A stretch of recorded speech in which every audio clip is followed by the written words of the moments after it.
Video ini merupakan oleh-oleh dari acara Wellness Tour 2017 Asia Pacific yang diadakan di Ballroom Hotel Alana di Yogyakarta pada hari Kamis tanggal 15 Juni 2017 yang dibawakan langsung oleh Dr. David Herber. Nah, ini adalah merupakan kumpulan dari presentasi yang berhasil di-capture, difoto oleh Saudari Yuli Hertiana dan disatukan. Saya coba menyatukan dan memberikan narasi video yang mungkin susunan daripada presentasi ini mungkin ada yang tidak beraturan, ya. Kemudian juga penjelasan juga mungkin tidak selengkap dari apa yang disampaikan Dr. Herber. Namun kami berusaha supaya oleh-oleh dari Wellness Tour ini itu juga dapat dinikmati oleh teman-teman khususnya Komite Tangerang Selatan yang tidak bisa hadir di dalam acara Wellness Tour tahun 2017.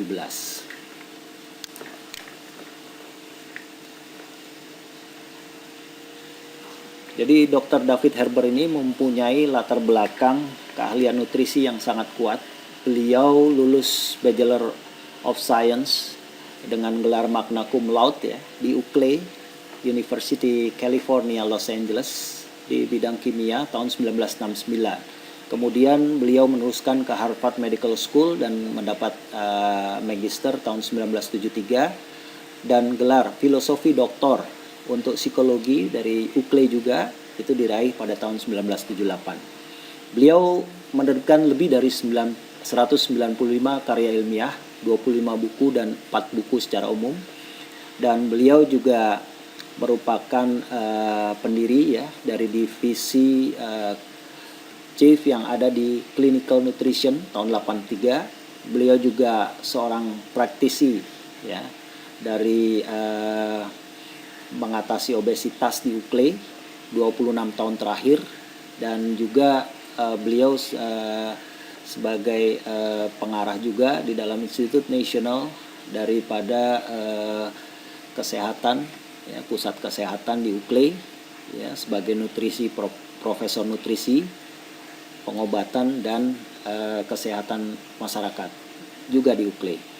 Best doktor ya. Beliau juga pernah mendapat predikat Best Doctor dari Amerika karena jasa-jasanya tahun 2000, 2001, 2002, 2005, 2007, dan 2008. Kemudian juga duduk di dalam Nutrition Medical Board ya sebagai wakil untuk masyarakat Amerika ya khususnya nutrisi tahun 2006. Penghargaan atas karir yang luar biasa itu diperoleh dari pendidikan nutrisi ya itu dari bagaimana Dr. Herber ini mengajarkan nutrisi pada tahun 2009 dan terpilih sebagai dewan dari masyarakat obesitas tahun 2010. Nah ini Dr. David Herber mempunyai latar belakang yang sangat kuat sekali. Nah di sini dijelaskan bagaimana Herbalife Nutrition Institute ya, ditujukan untuk mempromosikan ilmu pengetahuan di bidang nutrisi, olahraga, perilaku dan kesehatan masyarakat. Ya. Kemudian di sini Dr. David Herber menjelaskan bahwa bagaimana untuk unggul dalam ilmu pengetahuan khususnya di bidang nutrisi, beliau merekrut ahli-ahli, dokter-dokter ahli yang mempunyai bakat luar biasa dan kepandaian yang luar biasa sehingga bergabung di dalam Herbalife. Ini bisa disaksikan semua ya. Ini adalah dokter-dokter PhD gelarnya ya, rata-rata PhD ya, magister yang duduk dalam masalah-masalah hal ilmu pengetahuan untuk menunjang daripada perkembangan yang dilakukan oleh Herbalife khususnya untuk nutrisi. Nah kemudian ini juga beberapa penasehat ya, yang penasehat nutrisi yang diambil juga dari beberapa negara ya, didudukan dalam advisory board ya. Dan kemudian ini juga ada dietetic advisory board juga dibentuk di situ ya. Nah, di sini dijelaskan oleh Dr. David Herber bahwa BMI ya, itu adalah indeks obesitas ya. Jadi adalah indeks obesitas. Nah, di sini kita bisa memperoleh BMI ini dari tinggi, berat ya. Kemudian kita bisa memperoleh berapa BMI yang ada ya. Dan kemudian ini adalah statistik yang beliau kumpulkan juga, hasil riset bahwa 45% wanita dan 60% pria di London dalam berat badan normal memiliki kelebihan lemak tubuh di dalam. Jadi ini yang merah, ini merupakan lemak tubuh yang ada di dalamnya. Jadi mungkin di luar slim ya, tetapi di dalam terdapat banyak lemak. Nah, ini adalah gambaran ya. Ini kalau lihat ke atas adalah sumbu dari persentase global, secara global, populasi global di dunia, ini dari tahun ke tahun. Nah, pada tahun 2020 ini terdapat break even ya di sini 50% ya. Kalau kita lihat ini adalah usia di bawah 5 tahun. Ya, ini garis ini, grafik ini menunjukkan usia di atas 65 tahun. Nah, pada tahun 2020 ya, menjelang tahun 2020 di sini ya, kira-kira ya, antara 2010 2020 saat inilah. Nah, ini 50% ya. Kita bisa melihat bahwa kita bisa melihat ya, ini terjadi break even di sini, di mana di sini ya, kita bisa melihat bahwa hampir 8% ya pertumbuhan populasi dari global pada anak-anak dewasa dan lanjut ya. Ini pada daerah ini itu keseimbangan antara usia di bawah 5 tahun dan 65 tahun adalah sekitar 8% ya. Boleh dikatakan sekitar 8%. Ini pada sebelum tahun 20 ya, antara usia dewasa, lanjut dan usia anak-anak. Nah, kalau di tahun 2030 dan seterusnya ya, ini kelihatan bahwa usia dewasanya sekian persen dan anak-anak di sekian persen ya. Nah, disinilah kita bisa melihat pertumbuhan di daerah ya, ini berdasarkan daerah. Ini di daerah Asia Tenggara, Asia ya, Asia Timur, Eropa ya. Ini terjadi di sini ya. Nah, ini adalah gambaran secara populasi global. Nah, kemudian bagaimana prevalensi overweight di Tiongkok dan di Cina antara pria dan wanita. Di sini ada sumbu menyatakan persentasi populasi dan di sini adalah menunjukkan sumbu tahun. Perkembangan dari tahun 89 sampai 2020 diamati ya. Ini 2020 merupakan proyeksi dari tahun 89 dan 97 dengan asumsi-asumsi, maka diperoleh hasil seperti ini. Kira-kira ini ada 35 di sini 33% untuk pria, sedangkan wanitanya hampir di atas 36% ya. Nah, ini yang digunakan sebagai reference oleh Dr. David Herber di Tiongkok, Cina. Nah, kemudian juga kita bisa menyaksikan di sini bahwa risiko overweight dan overfat ya. Kita lihat di sini, ini lingkar pinggang. Nah, di sini adalah lemak perut ya. Ini lemak tubuh yang ada di bawah kulit ya. Nah, ini berdampak ya, berkorelasi dengan penyakit atau sindrom yang ada di dalam tubuh manusia. Jadi banyak sekali ya. Di sini ada contoh-contoh beberapa penyakit-penyakit yang akan ditimbulkan ya bila ini overweight dan overfat di dalam tubuh manusia. Kemudian juga di sini dijelaskan dari hasil penelitian beliau. Di sini ada moderate overweight ya. Jadi kelebihan berat dan obesitas rata-rata pada wanita berusia 20 tahun atau lebih. Nah, di sini adalah negara-negara ya, kita bisa lihat Maldives Island, Malaysia, Thailand, Bhutan, Pakistan dan seterusnya, di mana Indonesia menduduki posisi pada 30,6% overweight dan obesitas. Ya, sangat banyak. Jadi sangat terbuka peluangnya sekali bahwa 30,6%. Jadi usia di atas 20 tahun. Nah, kemudian kita juga bisa melihat, agak sayang hasil rekaman dari foto presentasi ini tidak begitu jelas. Di sini menjelaskan mengenai variasi yang ada di Indonesia dari kemajuan ya, progres dari target-target nutrisi global ya. Sayang sekali nggak jelas ya, dimana di sini khusus untuk Indonesia ya, ini tidak terbaca dengan jelas ya.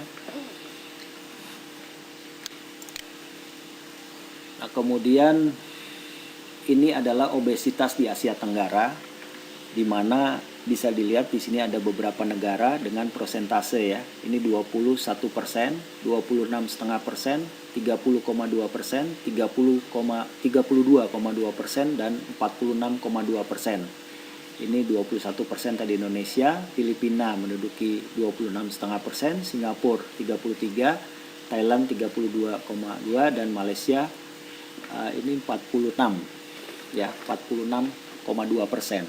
Ini menunjukkan ya, jadi makmurnya suatu negara itu diikuti juga kadang-kadang ya dengan kenaikan daripada obesitas ya, karena banyak sekali makanan yang ditawarkan ya.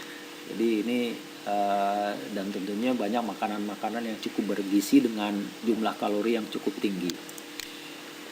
Nah, kemudian di sini dijelaskan mengenai metabolic syndrome ya, risiko-risiko dari sindrom metabolik itu sangat umum terjadi di Asia Pasifik. Jadi prevalensi usia spesifik ya di antara orang dewasa usia di 25 tahun di wilayah pedesaan di Taiwan. Ini satu hasil riset di Taiwan ya. Ini biasanya diperoleh dari seminar-seminar. Berdasarkan lebih ya dari 24.000 individu yang berusia lebih dari 20 tahun, secara keseluruhan kondisi terjadi 15,5% pria dan 10,5% wanita. Ini di Taiwan. Jadi metabolic syndrome tadi ya, seperti yang kita sudah paparkan di slide sebelumnya, di mana di situ kelebihan lemak di dalam perut dan lemak di dalam tubuh ya. Ini kelihatan statistiknya ya, menaik ya. Sayang ini tidak jelas ya. Masalah meningkat diiringi dengan bertambahnya usia dan dimulai saat usia 50 tahun, dimana biasanya kurang gerak, kurang olahraga ya, dan pola makan yang masih tidak baik ya. Nah, ini sumber diperoleh dari BMC Public Health ya, yang direfer oleh Dr. Herber. Kemudian di sini beliau juga menjelaskan bahwa 80% nutrisi ya, strategi untuk menurunkan berat badan itu 80% nutrisi Formula One nutritional shake mix ya, yang dicampur dengan buah dan sayuran, itu mengurangi lemak tersembunyi, mengurangi juga konsumsi gula ya dengan 80% nutrisi, dan kemudian juga 20% gaya hidup sehat aktif. Jadi juga harus melakukan kegiatan workout, olahraga, exercise ya, 20%-nya, di samping kita memberikan asupan 80% nutrisi. Nah, kemudian di sini dijelaskan bahwa kalori masuk harus seimbang dengan kalori keluar. Artinya makanan dan minuman yang masuk ke tubuh kita ya harus disesuaikan dengan fungsi tubuh dan aktivitas fisik. Jadi bila di suatu hari tidak ada kegiatan ya, katakanlah, dan mungkin hanya exercise saja, mungkin harus disesuaikan berapa kalori yang kita butuhkan ya, agar seimbang ya, antara pemasukan dan pengeluaran. Ya, sehingga tidak ada kalori yang berlebih yang disimpan dalam tubuh kita. Jadi harus disesuaikan. Jika olahraga itu cukup berat, maka kita juga harus memasukkan kalori yang cukup, ya, supaya badan kita juga tidak lemas, ya, tidak kekurangan protein dan karbohidrat sebagai energi. Nah, kemudian kita juga bisa melihat, ya, di sini bahwa kenapa protein mempengaruhi komposisi tubuh. Jadi protein ini sangat penting. Karena yang pertama, mengetahui jumlah kebutuhan protein yang tepat untuk menjaga massa otot tetap sehat. Jadi protein ini ya sebagai pakanan sel ya dari otot-otot kita. Jadi dia harus tercukupi. Kemudian mengetahui jumlah kebutuhan protein yang tepat untuk memberi rasa kenyang yang lebih lama. Nah, kemudian meal plan yang telah disesuaikan ya dengan kebutuhan pribadi kita dengan waktu makan yang tepat. Mengkonsumsi protein sesuai kebutuhan saat olahraga. Nah, jadi olahraga tuh hal yang spesial. Kalau olahraga itu olahraga yang rutin, tapi kalau olahraga itu yang khusus ya, misalnya olahraga yang cukup berat, maka kita juga harus memberikan asupan protein, karbohidrat yang cukup ya. Karena ini kaitannya nanti berkorelasi dengan energi yang akan dibutuhkan. Kemudian kita juga bisa melihat di sini, beliau menjelaskan bagaimana sih caranya mengetahui komposisi tubuh. Nah, di sini bisa dengan cara ya mengukur lingkar pinggang kita ya. Kemudian juga menggunakan BMI, alat dan bioimpedance. Dengan cara BMI dan bioimpedance. Nah, ini yang biasa kita lakukan gitu ya dengan menggunakan alat bioimpedance ini seperti Tanita yang kita pakai. Nah, di sini ini ada gambarnya, ada beberapa alat yang semuanya similar, sama fungsinya itu untuk mengetahui ya. Di sini dapat diketahui semua fungsi-fungsi struktur tubuh yang ada di kita ya dengan cara seperti ini. Oke, kemudian kita juga harus mengganti ya makanan kita dalam sehari. Artinya ada meal replacement ya, penggantian makanan asupan yang biasa kita makan ya. Bahwa di sini dijelaskan ya, bahwa di sini ada shake di pagi hari ya. Kemudian karena kita cukup minum shake yang mempunyai glycemic index yang sangat rendah, ya, sehingga di sini kita bisa melihat bahwa kita tidak punya waktu lagi karena masih cukup kenyang, sehingga diberikan asupan lagi setelah jam 12. Ya, kemudian pada sore hari kita juga diberikan asupan shake lagi sebagai pengganti ya dari makanan-makanan kecil.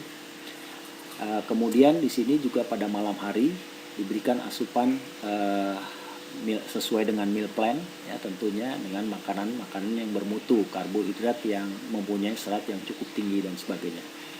Nah, jadi 2 porsi snack ini ya bahwa manusia itu setelah sarapan ya, jadi pada jam-jam 10 jam 11 itu akan terasa lagi ya, karena tergantung dari sarapan yang dimakannya pada saat pagi. Begitu juga pada sarapan di sore hari. Itu ya, makanan yang dimakan di sore hari. Jika terlalu tinggi glycemic indeksnya ya, nanti maka akan lebih cepat lapar pada saat-saat jam kritis ya. Seperti jam 17, 11, jam 16 ya. Sebelum jam 17 ya. Maka di sini pentingnya kita diberikan makanan pengganti. Jadi 2 porsi snack sehat, 30 hingga 60 menit olahraga harian juga mutlak harus kita lakukan satu olahraga ya. Oke, baik. Beliau juga menjelaskan di sini interaksi antara aktivitas fisik dan nutrisi ya. Nah, di sini ini kalau kita berbicara fisik di sini, maka kita berbicara juga mengenai sel-sel yang ada ya, sel-sel yang ada di dalam tubuh kita. Di sini dijelaskan yang tidak terlatih dan yang dilatih sebelumnya. Jadi ini ada proses di mana pergantian ya sel-sel itu akibat cedera, exercise ya, olahraga berat dan sebagainya. Itu ada satu pergantian di mana di situ terlihat siklus ya. Itu terjadi siklus kalau sering dilatih ya. Kalau sering latihan exercise itu terjadi siklus yang baik, sehingga perkembangan fisik ya antara nutrisi yang diasup dengan fisik itu berkembang, otot berkembang dengan baik dan sempurna. Nah, kemudian kita juga bisa melihat di sini juga masih mengenai otot ya. Bagaimana skema dari protein ya. Protein yang hancur karena dan sintesis yang terjadi ya, protein yang breakdown ya. Yang karena exercise dan sebagainya ya. Itu kan otot akan mengalami suatu cedera atau pergantian ya, karena di situ ada sesuatu yang dilakukan ya, tekanan, sehingga di sini terjadi breakdown pada sel-sel otot ya. Nah, di sini ada satu siklus ya, di mana asam amino yang diperoleh dari nutrisi itu, yang dari darah itu terus memberikan supply ya, sehingga nanti protein tetap terus diberi makanan, sehingga perkembangan otot itu tidak akan mengecil ya perkembangannya. Jadi dia kalau pemberian protein itu cukup baik, maka otot akan berkembang dengan baik. Kita bisa lihat ya, contohnya binaraga misalnya ya, itu badannya besar-besar, itu karena diberikan protein yang cukup dengan latihan yang berat ya, sehingga perkembangan pembentukan daripada otot-ototnya sangat bagus sekali. Nah, ini contoh seperti ini. Nah, kemudian berapa sih batas penggunaan protein? Di sini jelaskan bahwa di sini ada grafik yang menjelaskan mengenai perkembangan dari otot ya, perkembangan dari otot, kemudian di sini protein yang diasup, yang diberikan. Nah, kita melihat bahwa batas protein di sini ya, ini mulai naik ya. Di sini terlihat sudah mulai jenuh. Artinya protein yang diberikan dan dibutuhkan oleh tubuh itu cukup antara 20 sampai 40% saja, karena setelah di sini dia akan saturasi ya. Jadi kita terlalu banyak protein di sini yang tidak berguna terhadap kenaikan daripada perkembangan otot ya. Jadi ini juga 20 sudah cukup, karena sini agak datar ya kenaikannya. Jadi perkembangannya agak lambat. Jadi sebetulnya yang ideal adalah di 20 ini. Ini adalah contoh bagaimana protein itu memberikan asupan untuk feeding makanan kepada otot. Kemudian kita bisa melihat bahwa nutrisi seimbang Herbalife itu mempunyai 30% kandungan lemak, 40% karbohidrat, dan 30% protein ya. Ini bisa diperoleh dari makanan dan suplemen ya yang ada di Herbalife. Nah, di sini misalnya ada omega 3 ya, tambahan suplemennya. Terus kemudian juga kita harus menghindari sedikit lemak jenuh ya. Kita harus makan yang memiliki sedikit lemak jenuh. Nah, kemudian di dalam karbohidrat yang kita makan, kita harus tercukupi dengan serat ya. Apakah serat itu berbentuk powder ya, mixed fiber, ataupun dalam bentuk suplemen tablet ya, fiber tablet. Nah, jadi dari nutrisi yang seimbang Herbalife ini, kita juga memerlukan workout tadi. Ini bahwa kandungan nutrisi seimbang di dalam tubuh harus 80% yang kita gunakan, sehingga 20%-nya bisa kita gunakan untuk olahraga. Jadi porsinya seperti itu. Dan tentunya di dalam olahraga kita juga harus cukup istirahat dan cukup minum ya, untuk hidrasi di dalam tubuh kita. Nah, di sini terlihat susunan komposisi ya yang dibutuhkan oleh tubuh kita, bahwa ada makronutrisi ya, secara global, kemudian ada mikronutrisi yang lebih kecil-kecil lagi, ada fitonutrisi, serat, dan air.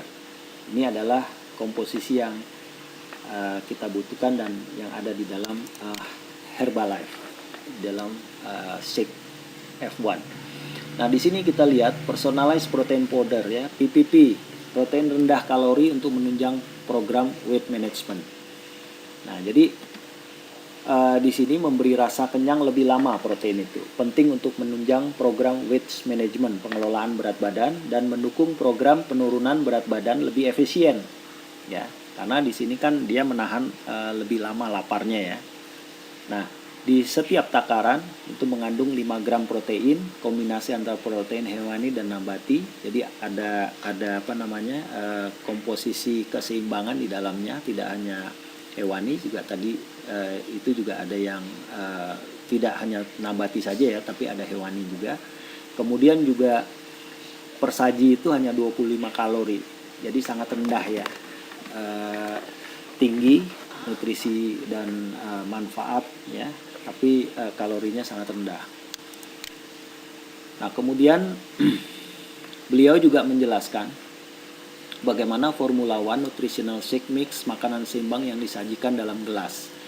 Nah, di sini bahwa di dalam Formula One Nutrition Shake Mix ini mengandung 23 vitamin mineral ya, dilengkapi dengan 12 vitamin dan 10 mineral.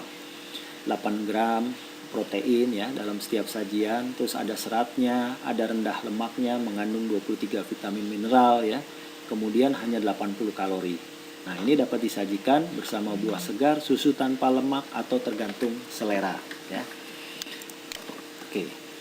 Nah, kemudian kita juga beliau juga menjelaskan bahwa sarapan adalah waktu makan terpenting dalam sehari. Kenapa? Memang karena sarapan itu adalah start awal sebelum kita memulai aktivitas sehari-hari ya. Kita bekerja, kita berolahraga, kita bergerak, semua dimulai dari pagi hari. Nah, maka sarapan sangat penting.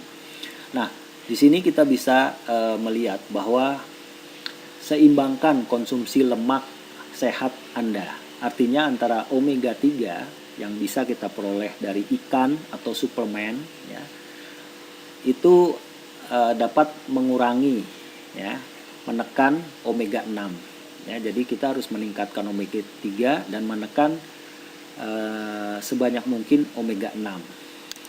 Nah, di sini beliau menjelaskan juga mengenai beberapa suplemen seperti Mega Garlic Plus ya.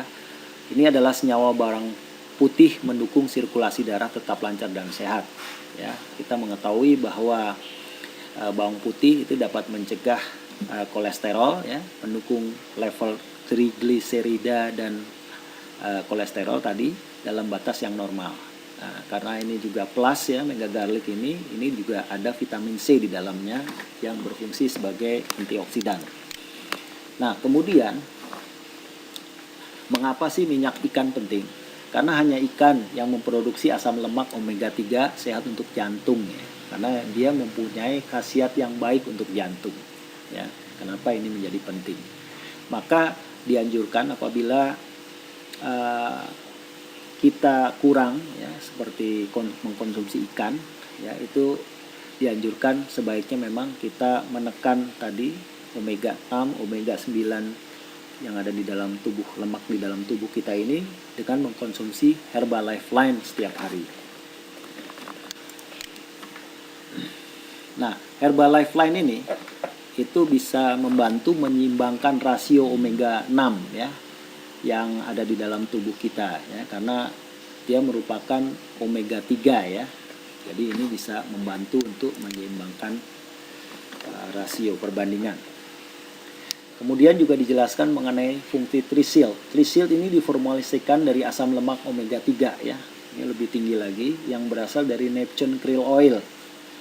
Ya, yang mendukung kesehatan kardiovaskular. Jadi ini baik untuk jantung. Nah, kemudian ada Nightbox ya. Ini yang rasanya sangat segar sekali, rasa jeruk. Ini membantu aliran darah tetap lancar, mendukung fungsi jantung, otak, dan organ tubuh lainnya tetap sehat. Membantu menjaga pembuluh darah tetap lentur dan fleksibel untuk mendukung fungsi pembuluh darah dan jantung.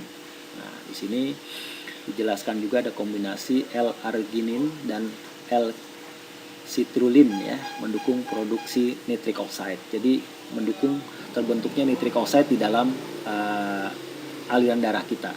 Nah, ini ditemukan oleh Louis Ignarro PhD ya, filosofi doktor yang berhasil dan memperoleh hadiah Nobel ya. Nah, ini sangat baik sekali. Nah, kemudian dijelaskan juga oleh Dr. David Herber apa sih bedanya makanan yang ada ya, karbo yang mengandung serat dengan karbo yang tidak mengandung serat ya. Di sini dijelaskan juga.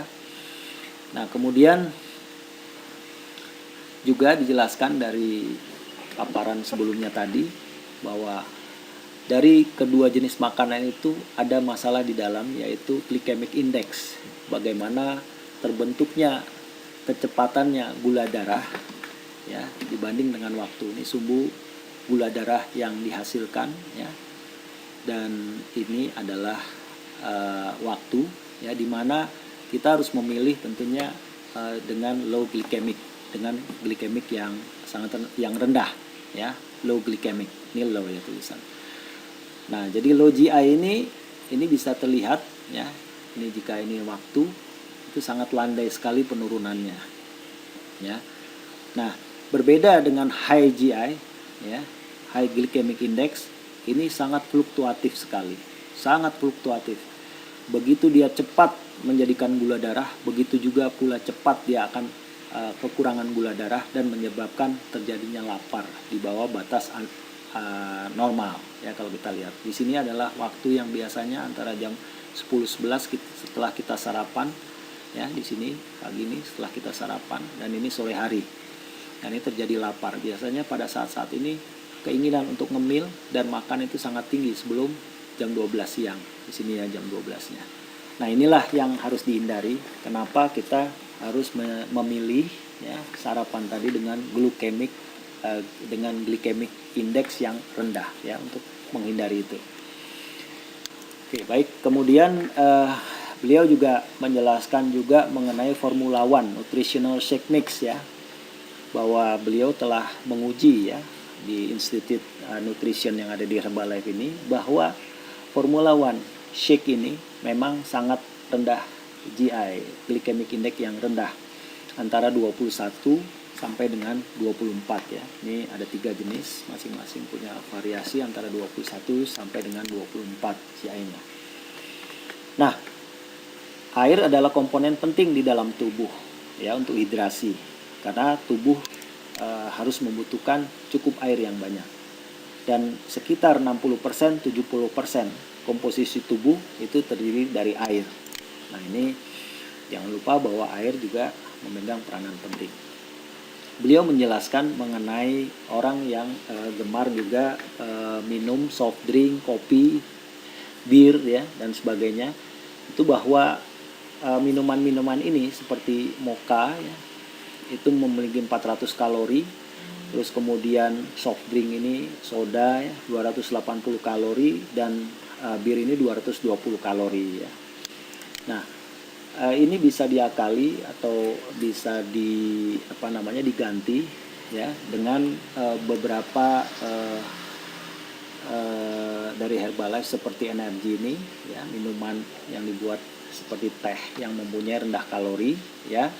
Dan kemudian juga di sini juga ada herbal concentrate ya, thermogetic, dan hack mango flavor ya. Ini untuk alu ya, herbal alu ya. Ini juga mempunyai kalori yang sangat rendah. Nah, kemudian ya dengan cara kita mengkonsumsi ini, maka diharapkan kita akan mengurangi kegemaran minuman tadi ya.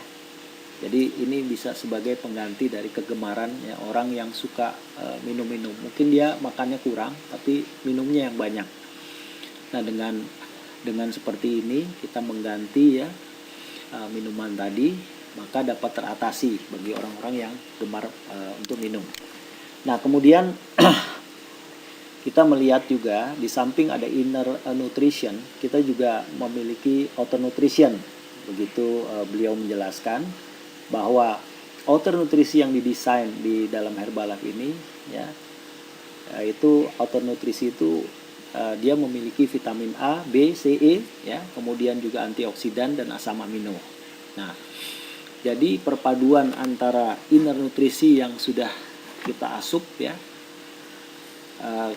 itu dari dalam, di mana kulit adalah organ tubuh yang paling banyak apapun yang Anda konsumsi akan mempengaruhi penampilan kulit. Jadi tergantung bagaimana asupan kita, bagaimana kita memberikan makanan kepada tubuh kita sehingga kulit kita menjadi lebih bright, ya, lebih bagus, lebih bersinar, lebih halus, dan regenerasi pergantian kulit-kulit ari yang ada di kulit kita juga akan lebih cepat, gitu ya. Nah, tentunya juga dibantu dengan adanya outer nutrisi. Jadi Herbalife juga membuat satu outer nutrisi. Nah, di sini dijelaskan juga beberapa produk Herbalife Skin yang bisa digunakan untuk wajah, ya, kemudian juga untuk kulit kita, ya. Nah, ini ada beberapa bagian, ya, tentunya yang disediakan oleh Herbalife untuk merawat kulit kita. Nah, di sini beliau juga menjelaskan, jadilah kita sebagai agen perubahan di komunitas Anda. Anda mempunyai komunitas senam, ya, jadilah agen perubahan di sana. Anda memiliki komunitas bersepeda, jadilah agen perubahan di sana. Anda memiliki komunitas yoga, jadilah agen perubahan di komunitas. Di mana Anda berada, jadilah agen komunitas Anda. Itu pesan dari beliau. Kemudian ada perubahan perilaku dan dukungan lingkungan sosial. Tingkatkan kepedulian terhadap pola makan, aktivitas fisik, dan perubahan berat badan. Jadi satu hasil produk, ya, cara kita memberikan contoh itu juga akan dilihat oleh komunitas kita. Kemudian beliau juga berpesan fokus dalam menghadapi tantangan gaya hidup sehat aktif, ya. Jadi kita juga harus merubah betul-betul gaya hidup yang sehat dan aktif, ya. Jangan lupa untuk banyak berolahraga. Kemudian atur mood, jangan makan karena emosi, stres, tegang, dan cemas. Jadi kita harus memanage, ya, mood kita agar kita tidak terjerumus, ya, untuk makan banyak saat kita sedang stres dan seterusnya. Kemudian mintalah dukungan dari lingkungan sosial dan komunitas, ya, ada approaching, pendekatan, ya kan, ada komunikasi dan sebagainya. Ini adalah pesan beliau untuk menjadi agen perubahan di komunitas kita sendiri. Oke, baik. Kemudian di sini juga ini bisa terlihat, ya, ini ada gambaran komunitas yoga di Indonesia, ya, yang beliau capture. Ini sangat baik, dan mungkin Anda memiliki komunitas-komunitas fit club yang lain, ya. Oke. Nah, kemudian di sini juga beliau memberikan satu referensi kepada kita, ya, referensi untuk kita bisa melihat informasi yang lebih jauh, lebih dalam mengenai nutrisi dan olahraga, ya. Itu di @Dr. David Herber di Instagram, ya. Kemudian juga kita bisa melihat di websitenya, ya, Dr. David Herber, www.drdavidherber.com, ya. Ini juga ada 2. Jadi kita bisa melihat bagaimana beliau menjelaskan. Kalau kita melihat di Instagram, beliau menjelaskan dengan video yang cukup jelas dan cukup bagus, ya, secara singkat, ya, mengenai hal-hal yang berkaitan dengan nutrisi dan olahraga, obesitas, ya, dan sebagainya. Ini juga, ya, jadi banyak tulisan-tulisan beliau di sini yang agak ilmiah di dalamnya, yang secara ilmiah. Nah, kemudian kita juga bisa melihat apa yang beliau jelaskan. Sebetulnya ini adalah ilmu pengetahuan di dalam produk, ya. Jadi di dalam produk Herbalife itu, ya, dari mulai bagaimana penanaman, dari mana mulai penelitian yang dilakukan, fabrikasi, ya, sampai mendelivery distributor, ya, kemana-mana ke seluruh negara, sampai itu bisa dinikmati di konsumen, ya. Semua tuh ada satu sains di balik itu semua, ya. Nah, itu yang dijelaskan oleh beliau. Nah, kemudian ini juga pesan yang terakhir dari beliau, be the change, ya. Jadilah berubah, ya. Kalau kamu ingin melihat dunia, ya, jadilah agen Herbalife, jadilah agen perubahan Herbalife. Nah, ini pesan yang disampaikan oleh beliau. Nah, kemudian dilanjutkan dengan presentasi, ya, mengenai pada saat puasa. Jadi kebutuhan nutrisi saat puasa tetap sama, yang berubah hanya jam makan, sahur, dan berbuka, ya. Jadi ini jelaskan juga karena pada saat diadakan ini itu juga pada saat kita akan menghadapi bulan suci Ramadan, ya, tanggal 26 Juninya, gitu ya. Masuk bulan Ramadan. Oke, nah ini kita melihat bahwa ini adalah pilih makanan yang rendah GI, ya. Jadi kita juga harus memilih-milih pada saat puasa, lebih lambat dicerna dan diserap, peningkatan gula darah lebih lambat, pelepasan energi lebih lambat, kenyang lebih lama. Jadi itu seperti yang dijelaskan sebelumnya. Nah, kemudian konsumsi protein, karena protein itu zat pembangun, ya, massa otot kita, kemudian memberi rasa kenyang, ya, terus meningkatkan massa otot dan meningkatkan daya tahan tubuh. Maka protein tidak boleh terlupakan pada saat puasa ini juga. Nah, kemudian juga pada saat berbuka, ya, pada saat berbuka itu kita bisa melihat bahwa di sini ada beberapa tip mengapa pilih GI rendah. Karena makan rendah GI umumnya tergolong karbohidrat kompleks, ya, dan sedikit melewati proses pengolahan, masih ada serat, masih ada vitamin dan mineral. Memilih makanan rendah GI berarti memilih makanan sehat. Agar lebih bervariasi, konsumsi juga makanan kelompok GI sedang. Nah, ini ada beberapa tips yang disampaikan. Dan kemudian mulai berbuka dengan yang manis. Makanan manis umumnya tergolong karbohidratnya sederhana, bukan yang kompleks. Nah, untuk itu lebih mudah dicerna, lebih cepat mengganti cadangan gula darah. Berpuasa selama terpakai saat berpuasa, tenaga cepat pulih, ya, karena dia karbohidrat yang sederhana, ya, dia mudah dicerna. Nah, kemudian juga di sini pilih kurma, ya, kurma karena banyak mengandung serat, ya, dan kandungan gula yang cukup baik, ya. Dan keduanya sama-sama cepat mengembalikan gula darah dan tenaga. Namun kurma dan buah mengandung vitamin, mineral, dan serat, ya. Tadi dijelaskan, memang kurma sangat baik sekali. Terus kemudian ingat porsinya makan, ya, sesuai dengan meal plan kita juga. Jangan terlalu lebih, harus berimbang antara yang masuk dan keluar. Nah, untuk berenergi kembali, maka gunakan herbal tea concentrate, ya. Kemudian juga energi, ya, perpaduan ini akan meningkatkan kebugaran. Anjuran konsumsi untuk menurunkan dan mempertahankan berat pada saat puasa, ya, sahur, ya, seperti ini, F1 shake, ya. Terus kemudian juga harus ada jadi makanan-makanan yang cukup bagus, ya, gitu, ya, herbal concentrate, terus kemudian madu atau buah, ya. Terus kemudian juga makanan yang bermutu tentunya, ya. Kemudian juga di sini juga sebelum taraweh, jadi ini pada saat berbuka, ya, seperti korma tadi yang dianjurkan. Nah, ini sebelum taraweh kita minum energi untuk energi yang lebih baik, ya, lebih sehat, gitu, ya. Nah, terus kemudian di sini juga dijelaskan juga anjuran konsumsi untuk menaikkan berat badan saat puasa, ya. Kalau kita bicara tadi ini kan mempertahankan berat badan, ya. Nah, ini kalau untuk menurunkan, ya, untuk menaikkan berat badan. Nah, ini untuk menaikkan berat badan. Ini hampir sama, cuma sebelum taraweh, ya.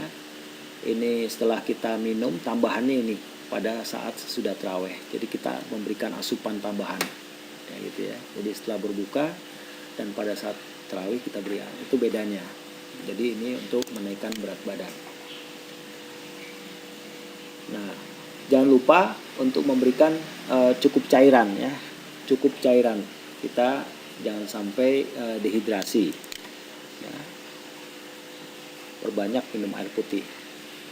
Nah, kadang-kadang untuk melihat minuman itu apakah sedikit banyak, dapat disiasati dengan memilih gelas yang tinggi dan ramping, ya, bahwa kita timbul kesan minum dalam jumlah yang banyak ya.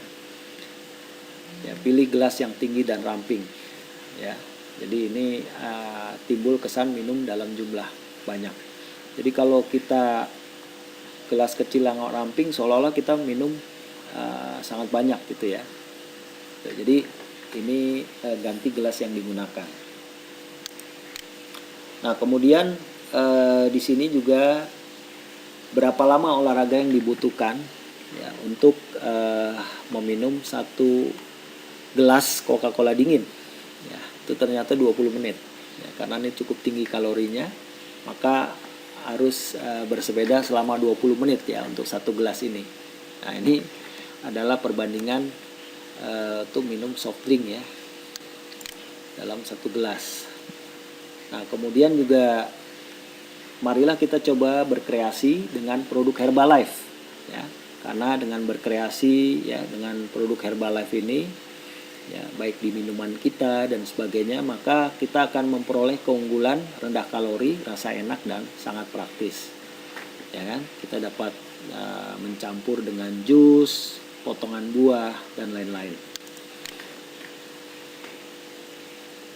Nah, masih perlu olahraga saat hari raya? Ya jelas, karena biasanya pada saat hari raya banyak sekali makanan karbohidrat, lontong, santen, opor, ya, kemudian rendang dan sebagainya. Maka lakukanlah di pagi hari sebelum beraktivitas. Bila tidak sempat, jalan dengan ritme lebih cepat, naik tangga, kurangi duduk dan banyak bergerak. Nah, ini anjuran yang disampaikan.